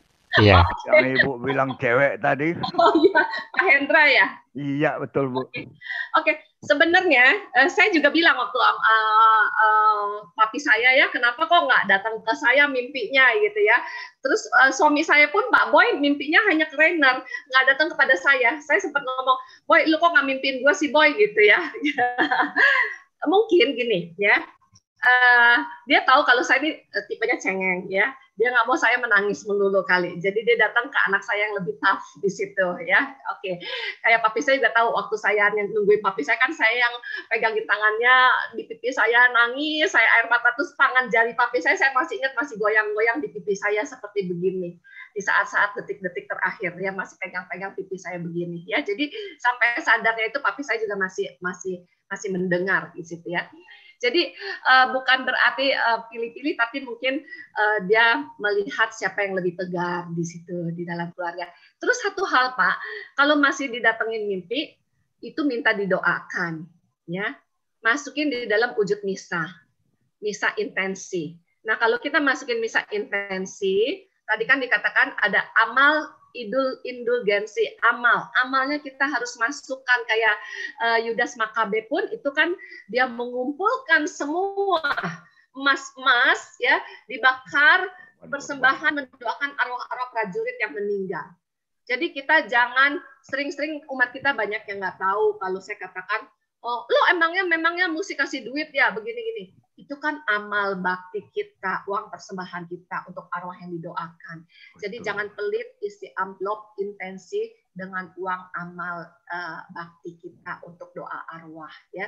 Jadi tolong katakan kepada anak, mamang berarti si pasangan bapak itu memang minta didoakan pas bulan arwah.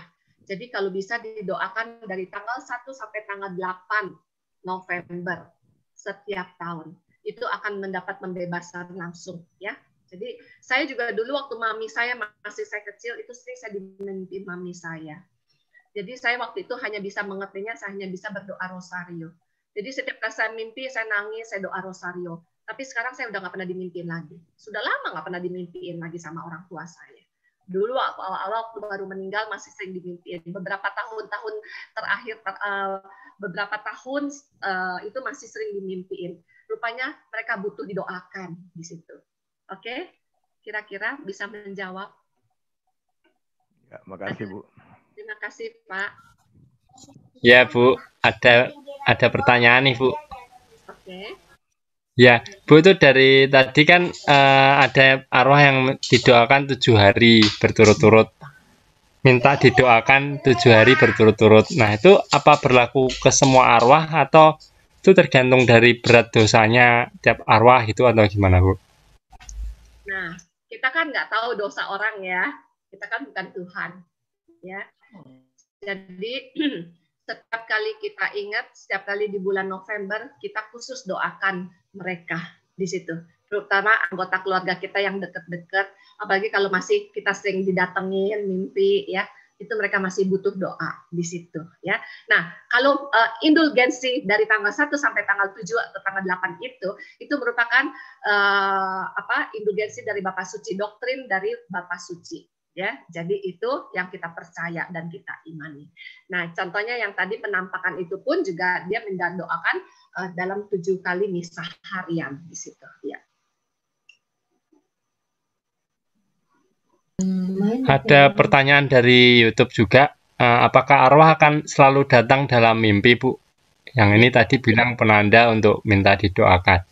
Ya, seringkali begitu ya, seringkali anggota keluarganya dimimpiin. Itu yang saya banyak dengar cerita kesaksian dari teman-teman yang curhat ke saya di situ.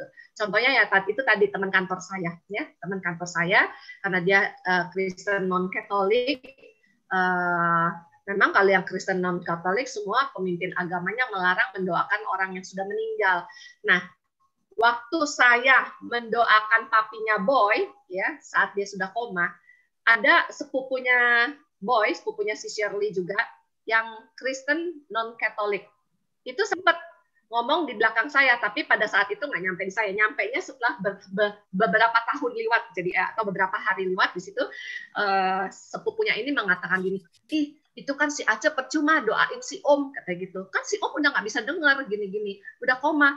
Jadi udah nggak bisa didoain, yang bisa didoain yang masih hidup gitu. Jadi kalau mereka imannya begini, kalau sudah mati selesailah sudah urusannya gitu, nggak bisa diapa-apain lagi. Tapi kalau kita percaya tubuh manusia itu terdiri dari 3 bagian, ya, tubuh, jiwa, dan roh. Ketika kita koma, di sini kan banyak dokter ya. Ketika kita koma, tubuh kita nggak bisa ngapa-ngapain jasmani. Jiwa kita itu keinginan udah mati, nggak bisa diapa-apain. Makanya kita dibulak-balik, ditusuk-tusuk, disondes, lehernya dibolongin, udah nggak bisa nolak, pasrah. Tapi roh mendengar. Makanya kalau saya masuk di dalam topik pengajaran mendoakan orang sakit, healing the dying, saya sering mendoakan orang koma, doa healing the dying, ya. Ketika masuk di dalam sabda Yesus yang kedua tentang rekonsiliasi pengampunan dosa, di situ banyak yang orang koma bisa meneteskan air mata, rohnya mendengar. Banyak orang koma ketika masuk di dalam pengampunan dosa, dia mungkin belum bisa ngampuni salah satu atau salah berapa, ya, itu dia bergumul, tangannya dia begini, dia bergumul. Lagi koma, dia bisa bergumul seperti itu, ya. Nah, suami saya aja Pak Boy, itu anak saya Renner lihat mengeluarkan air mata. Ketika menjelang detik-detik dia lepaskan rohnya dari tubuhnya, lalu menjelang anak saya minta, saya jadi sedih lagi nih, anak saya minta doa healing the dying buat papa, jadi saya mendoakan suami saya healing the dying di situ, ya. Dan beberapa tim PD yang melihat, yang membesuk di ICU, itu juga sudah mengatakan, Bu Ace, Pak Boy, rohnya udah di luar tubuhnya, ya.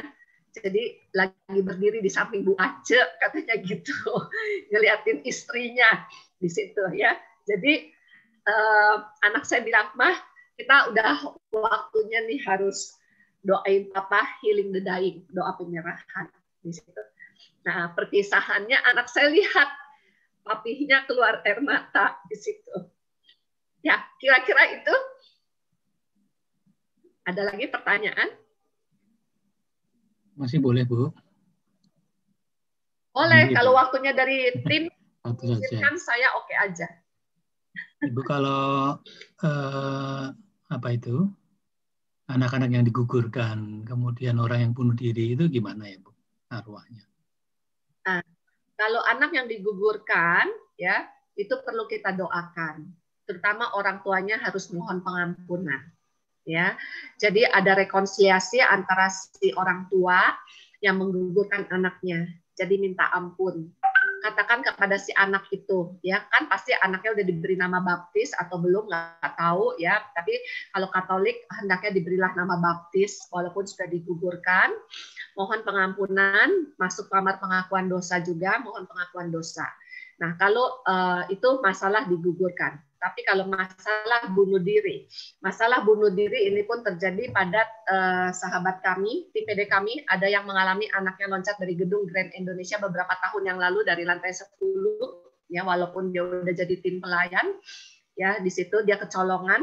Rupanya antara anak sama orang tua nggak pernah terjadi komunikasi yang manis, ya di situ dia pikir uang sudah mencukupi, ya di situ. Anaknya suka menyendiri di dalam kamar, tidak tahu kejadiannya, tiba-tiba izin keluar mau ketemu mau studi belajar bersama, kata dia kepada orang tuanya, nggak taunya malam-malamnya dapat berita dari kepolisian RSCM bahwa anaknya sudah jadi mayat. Ternyata lompat dari gedung di Grand Indonesia di parkiran, ya di situ. Nah sempat pada saat itu saya langsung sama suami saya datang ke RSCM itu sampai subuh, saya temenin keluarga di sana, ya, dan beberapa tim PD juga udah kumpul di RSCM, tapi banyak yang nggak berani masuk, ya, hanya nunggu di luar. Si papahnya di dalam nungguin jenazah anaknya. Saya sedih nih kalau cerita ini, ya. Terus saya masuk sama Pak Boy, ketemuin si papi ini, ya, teman saya ini. Itu memang kondisinya kesian lihat jenazahnya, ya. Jadi saya juga ngomong sama anaknya, saya katakan supaya minta pengampunan sama Tuhan Yesus, ya. Terus matanya kan pada saat itu kondisinya jelek, ya, namanya pecah kepala, ya, matanya melotot sedikit, kepalanya miring, penyok, segala macam, badannya penuh jahitan-jahitan, ya, di situ.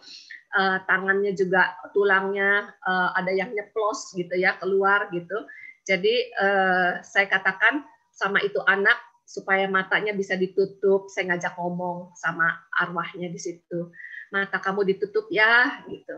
Kita doa supaya kamu diampuni sama Tuhan Yesus. Nah, selang menjelang di rumah duka itu papinya sempat tanya sama saya, Bu Ace, pada saat itu Romo nggak ada yang mau loh, karena kasus bunuh diri. Jadi malam itu saya hubungin semua Romo di dalam HP saya, ya. Begitu langsung biasanya Romo tanya, matinya kenapa Bu? Sakit apa? Saya bilang ini bunuh diri Romo, langsung menolak. Jadi Romo-Romo pun nggak bisa, ya.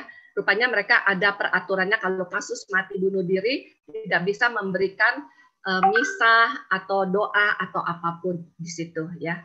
Nah terus semua Romo bilang tolong Ibu kasus ini hubungin Romo paroki Ibu. Ya udahlah, Romo paroki kita juga nggak bisa, ya pasti ya Romo paroki duluan saya hubungin. Tapi karena nggak bisa, saya cari Romo-Romo lain di situ, ya. Singkat cerita langsung teman saya ini bertanya, Bu Ace, anak saya masuk surga nggak nih, ya, gitu. Saya bilang begini sama dia, masalah masuk surga itu adalah misteri Allah. Tapi tugas kamu, tugas kita yang masih hidup, keluarga yang masih hidup, doakan terus anak kamu, ya. Doakan terus, mohon terus, masukin dalam misa harian setiap hari. Dan itu saya dengar di MKK terus namanya disebut. Jadi papinya ikutin omongan saya, ikutin setiap minggu namanya disebut. Jadi dia masukin terus selama 1 tahun itu, ya. Lalu anak saya Rainer pas dengar saya cerita di rumah pas pulang, ya. Kasihan, ya, saya bilang si ini, ya, saya bilang begitu. Pertanyaannya yaitu masuk surga apa enggak? Anak saya langsung buka katekismus KGK tadi. Saya kan punya di rumah, ya. Langsung dia buka, dia cari kasus kematian bunuh diri. Nah, di situ melegakan juga. beritanya adalah, saya lupa di nomor berapa, pasal berapa, ya. Di situ anak saya bilang, "Mah, nih kasih tahu si itu ya, nih kasus bunuh diri begini," gitu. Tulisannya di dalam KGK tertulis begini. Bunuh diri itu macam-macam, ya. Ada bunuh diri yang langsung kita misalnya menembak diri jedot mati langsung dak gitu. Tapi ada bunuh diri yang minum racun, ya, atau bunuh diri yang lompat dari gedung tinggi, itu masih ada proses. Ketika minum racun atau minum baygon kan masih ada pergumulan, ya, mungkin dia sekarat gitu ya. Nah di situ dia masih ada penyesalan, aduh, oh sakit nih, nggak enak ya, langsung dia menyesal, minta ampun Tuhan Yesus tolong saya, minta ampun, tapi dia mati juga. Sama kasus lompat pun dari gedung tinggi ada proses, dia beberapa second, beberapa detik dia menghantam bumi di situ. Nah di dalam proses beberapa sekian menit dan detik itu dari ketinggian dia menghantam bumi, dia merasa ketakutan dan dia menyesal, dia mohon pengampunan, di situ dosanya diampuni. Di situ. Itu menurut katekismus kita, Gereja Katolik.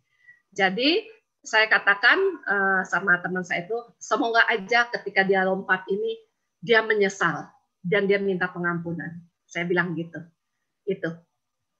Ya, kira-kira ada lagi bisa jelas? Terima kasih, Bu. Iya. Ini ada di chat tulisan. Oke, kalau misalnya sudah masuk surga, apakah kita wajib? Oke. Masuk surga enggak? Masuk surganya kan kita ada yang peka, ada yang tahu, ada yang kita nggak tahu. Kayak Renner dia peka, dia bilang, "Mah, Opah udah nggak perlu didoain, Opah udah masuk surga, Opah udah nampakkan diri dalam mimpi kepada aku," gitu. Renner bilang. Tapi saya tetap ayah masukin doa terus kan kalau bulan November. Percuma nggak? Nggak percuma. Seumpama doa yang orang yang sudah kita doakan, dia sudah masuk surga, doa kita akan jatuh buat arwah yang lain. Itu yang menurut beberapa teman pastor saya berbicara. Oke, ada lagi di sini. Ya, ini ada pertanyaan lagi dari YouTube, Bu Ace. Jadi yang benar kita yang mendoakan. Karena ada kita sering dengar juga ada kalimat yang bilang, doakanlah bagi kami yang masih berziarah di dunia ini. Jadi maksudnya yang benar itu bagaimana? Iya. Mungkin bisa dijelaskan, Bu. Kita berdoa untuk yang sudah meninggal, juga bagi kita yang masih berziarah. Benar. Betul.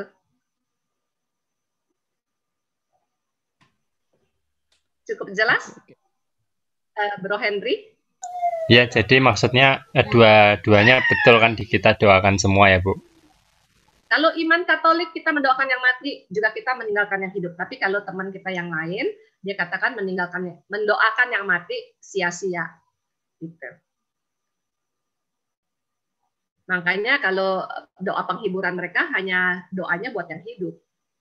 Kalau kita kan, kalau misa requiem, kita mendoakan arwah yang meninggal. Juga buat yang kita keluarga yang ditinggalkan di situ.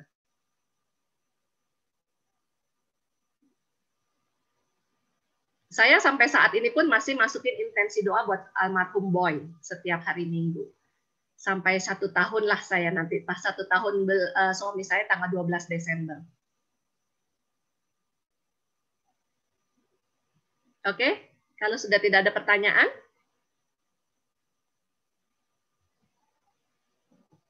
kita heningkan hati kita, ya. Kita heningkan hati kita. Kita mau doa sebentar. Dalam nama Bapa dan Putra dan Roh Kudus, amin. Terima kasih Allah Bapa, Allah Putra, Allah Roh Kudus atas pengajaran pada malam hari ini. Kiranya sungguh Tuhan Engkau memberikan hikmat bagi kami untuk selalu mendoakan teman-teman, saudara, keluarga kami yang sudah mendahului kami menghadap Engkau. Ampuni segala dosa-dosa mereka ya Aba ya Bapa, dan juga segala ketidakmengertian mereka selama hidup di dunia, ketidakpengetahuan mereka akan Engkau ya Tuhan. Ampunilah mereka segala kedagingan, segala kemalasan mereka, agar kiranya Engkau membebaskan mereka semua dari api penyucian dengan segera dan menempatkan mereka dalam rumah-Mu yang abadi di surga. Terima kasih ya Tuhan Yesus, terima kasih Allah Roh Kudus, para orang kudus, doakanlah kami semuanya yang masih hidup maupun yang sudah tidak ada, juga para santo-santa pelindung kami, doakanlah kami. Bunda Maria, hantarkanlah doa kami kepada Putramu Yesus Kristus, Tuhan dan Juru Selamat kami. Amin. Di dalam nama Bapa dan Putra dan Roh Kudus. Amin. Tuhan Yesus memberkati semuanya. Ya, terima kasih Bu Ace. Semuanya. Di sini koordinator siapa ya? Ibu Caroline. Caroline yang ini sebelah Pak Paul ya. Oke.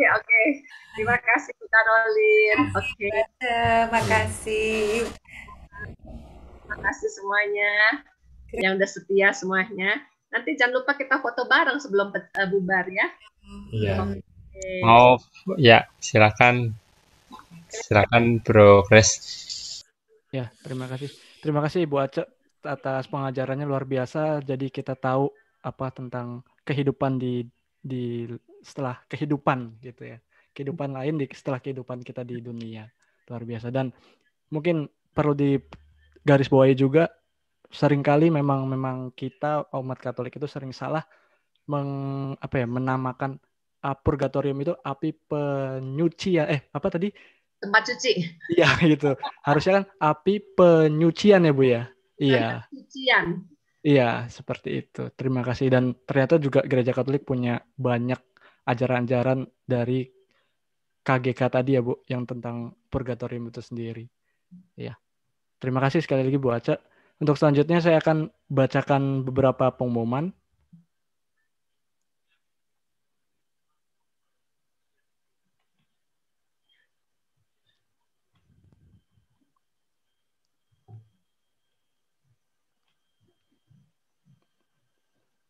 Sebentar.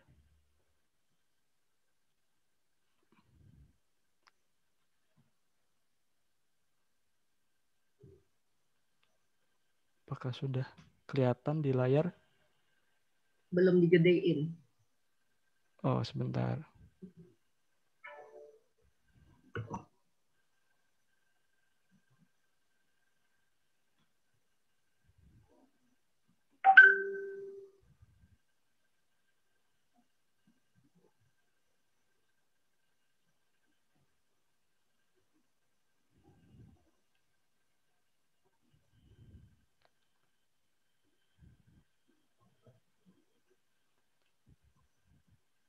Oh, sepertinya ada gangguan, saya bacakan saja kalau begitu. Sebentar.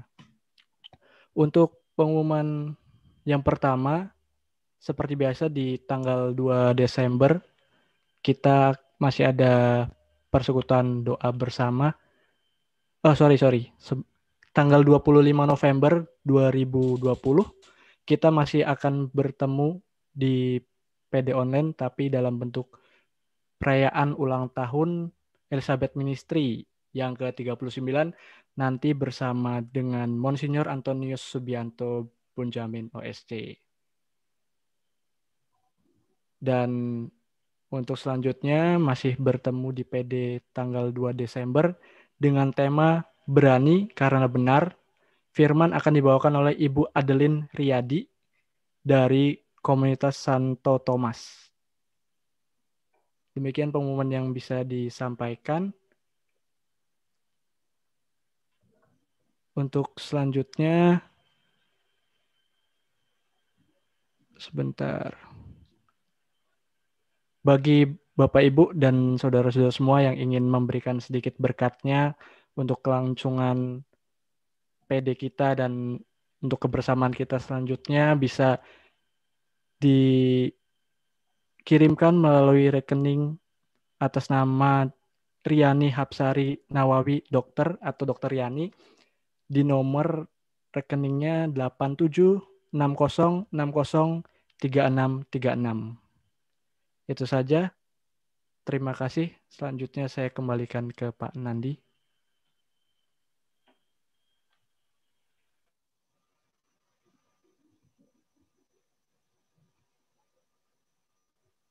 Bapak Ibu yang terkasih, mari kita tutup persekutuan doa malam hari ini. Kita mau satukan hati kita di dalam doa. Bapa yang baik di dalam surga, terima kasih Tuhan untuk firman yang boleh ditaburkan malam hari ini. Kami juga sungguh bersyukur karena Engkau boleh kirimkan anak-Mu yang setia Ibu Ace di tengah-tengah kami. Kiranya Tuhan Kau berkati selalu Bu Ace di dalam pelayanannya. Biar Engkau pakai beliau lebih lagi. Dan Engkau berikan kesehatan selalu. Engkau berikan kasih-Mu selalu Tuhan. Biarlah Engkau menjaga Bu Ace selalu beserta keluarganya di dalam perlindungan-Mu. Kami juga berdoa untuk kami semua malam hari ini. Biarlah kasih-Mu yang selalu boleh mengalir di tengah-tengah kami Tuhan. Anugerah-Mu, berkat-Mu yang boleh selalu tercurah di dalam kehidupan kami. Kami percaya Tuhan hidup kami masih panjang, tapi kami tahu dan kami mau yakin selalu bahwa Engkau yang akan selalu menyertai kami. Terima kasih Tuhan, terima kasih. Segala kemuliaan, pujian, syukur hanya bagi-Mu. Kemuliaan kepada Bapa dan Putra dan Roh Kudus, seperti pada permulaan, sekarang, selalu, dan sepanjang segala abad. Amin. Demi nama Bapa dan Putra dan Roh Kudus. Amin. Bapak Ibu yang terkasih, kita mau tutup persekutuan doa malam hari ini dengan satu pujian. Tuhan adalah gembala kita. Karena kita tidak akan pernah kekurangan di dalam Dia. Dia yang membimbing kita selalu dan Dia selalu menuntun hidup kita. Kita tidak akan pernah takut melewati hidup ini bersama Dia. Kita mau katakan Tuhan adalah gembalaku. Tuhan adalah gembalaku, takkan kekurangan aku. Ia membaringkan aku di padang yang berumput hijau. Ia membimbingku ke air yang tenang. Ia menyegarkan jiwaku. Ia menuntunku ke jalan yang benar. Oleh karena namanya, sekalipun aku berjalan dalam lembah kegelapan, aku tidak takut bahaya, sebab Engkau besertaku. Gadamu dan tongkatmu, itulah yang menghibur aku. Ia membimbingku ke air yang tenang. Ia menyegarkan jiwaku. Ia menuntunku ke jalan yang benar. Oleh karena namanya, sekalipun aku berjalan dalam lembah kegelapan, dan aku pun akan diam dalam rumah Tuhan panjang masa. Selamat malam Bapak Ibu yang terkasih. Sampai bertemu minggu depan. Tuhan Yesus memberkati. Amin. Kita foto bareng, jangan lupa. Ya. Ya. Takut Ya. pada. Oke, kameranya nyalain semua yuk. Mari. Jadi, Bu Ace udah banyak fotonya. Dartono fotoin terus. Oke, wah teman-teman saya masih setia nih. Ini anggota grup sharing saya masih hadir, Shirley, Bro Hari, Ivon, Yudis, Elisa, ada Eliang dari Hong Kong. Mana Elia, masih ada nggak? Iya. Eli mana Eli videomu? Nah, ini Oke.